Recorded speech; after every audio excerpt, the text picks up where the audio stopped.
chapter itself is a very much theoretical chapter. See Euclid's division lemma. Let us start this lemma. Lemma itself is a new word for you. Let us start it with a trial, a very simple example. For that, what we are doing is, let us consider any two positive integers. Any two positive integers, let us take them as 23 and 5. And you very clearly know that 23 is greater than 5. Whenever you are considering two positive different integers, definitely one will be greater than other. Then divide the greater one by the smaller one. So here we are going to divide 23 by 5. What you are getting? You will definitely get 23 is equal to 5 times 4. Matlab means 20 plus 3, right? So 23 equal to 5 into 4 plus 3, right? Now, in 23 equal to 5 into 4 plus 3, you can find 4 digits, 23, 5, 4 and 3. What these 4 digits are known as? Remember, we divide 23 by 5. Then that 23 is known as dividend, right? We divided by 5. 5 is known as divisor. The answer we got is known as quotient. Here 4 is the quotient, and whatever remains is known as remainder. So here 3 is the remainder. So whenever you are dividing a positive integer by another integer, of course you will definitely get this form: dividend, divisor, quotient and remainder. Now you see the relation between divisor and remainder. Carefully, divisor and remainder. Here divisor is 5, remainder is 3. When I increase the number 23 to 24, what happens? Instead of 23, consider 24. Then we can write 24 equal to 5 into 4 plus 4, right? Upgrade one more. If it is 25, 25 is equal to 5 into 5 plus 0, right? That means the maximum value the remainder can attain is 4, right? Since the divisor is 5, carefully listen, we are talking about the relation between divisor and the remainder, right? Here the divisor is 5, therefore the remainder, in place of remainder, the numbers can be 0, 1, 2, 3 or 4. It cannot be more than 4, right?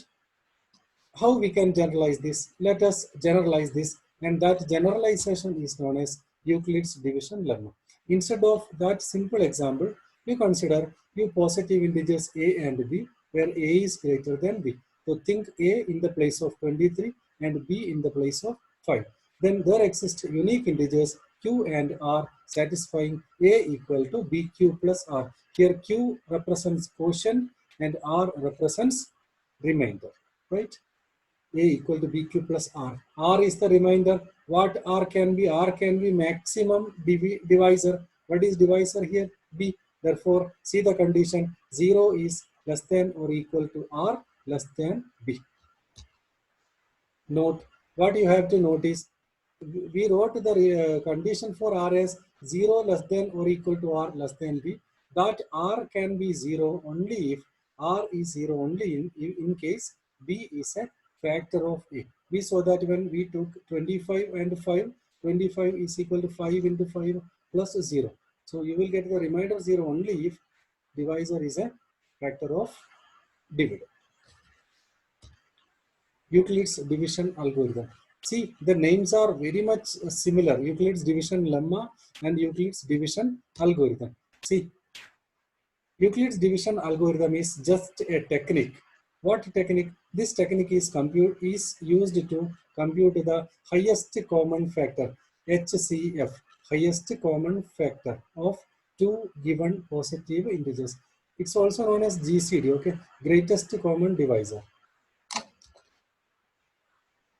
Recall that, what do you mean by this HCF? HCF of two positive integers a and b is the largest positive integer b that divides both a and b. See, by an example, we will show how we can use Euclid's division algorithm along with Euclid's division lemma. Suppose we need to find the HCF of the integers 455 and 42. See, which is greater? 455. So divide 455 by 42. Using Euclid's division lemma, we have the answer. 455 is 42 times 10 plus 35. Now, here 42 was the divisor and 35 you get as the remainder. Now consider the divisor 42 and the remainder 35. Now divide 42 and 35, which is bigger? 42. So divide 42 by 35. Again applying Euclid's division lemma, you will get 42 equal to 35 into 1 plus 7. Right? Continue this process. What the next step should be? Here the divisor is 35 and the remainder is 7. So we are going to divide 35 by 7. So we are getting 35 is equal to 7 into 5 plus 0. So we are at that stage where ultimately we got remainder is equal to 0, and we will finalize. Notice that the remainder has become 0 and we cannot proceed any further. So we claim that HCF of 455 and 42 is the divisor at this stage, that is 7. At this stage means that stage where remainder is equal to 0. At where remainder equal to 0, you can see that divisor is 7. So that is what we are finalizing. The HCF of two given numbers will be that divisor where remainder happens to be 0. How we can generalize this? That generalization is like this. The generalization of Euclid's division algorithm. To obtain the HCF of two positive integers, say C and D, with C greater than D, follow the steps. Step 1. Apply Euclid's division lemma to C and D. Find that C equal to DQ plus R. Of course, that is R should lie in between 0 and D. 0 is equal, less than or equal to R, less than D. Now, if R equal to 0, D is the HCF. Otherwise, if R not equal to 0, continue the process. Apply the division lemma to D and R.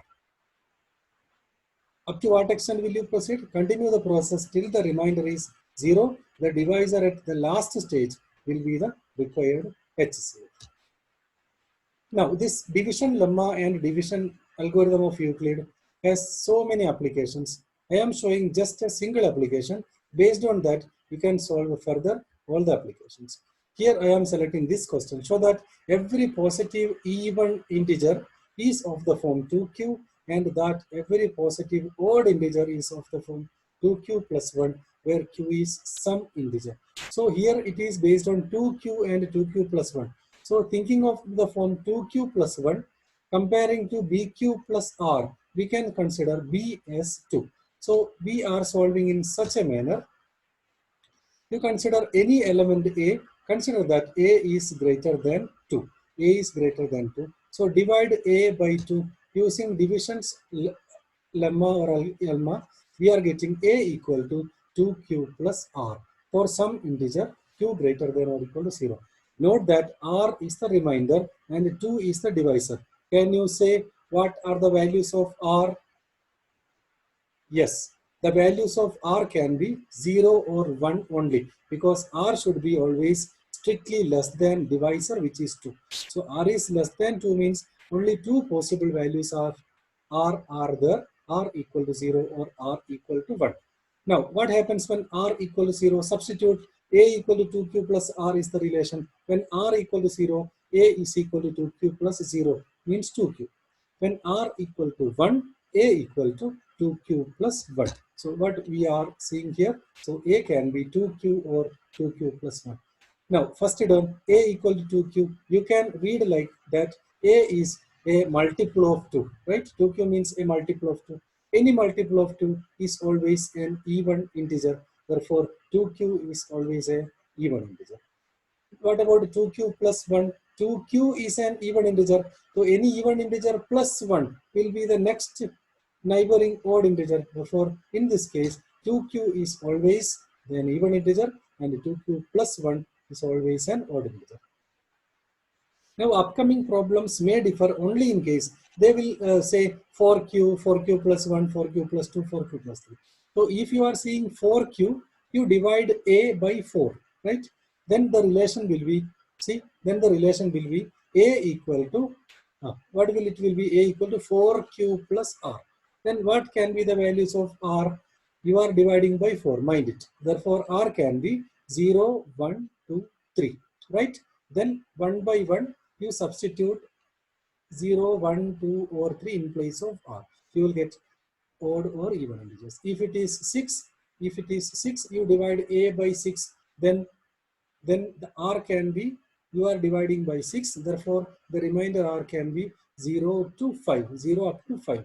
Then substituting r, you will get different relations. So in this way, you can easily solve other problems as well.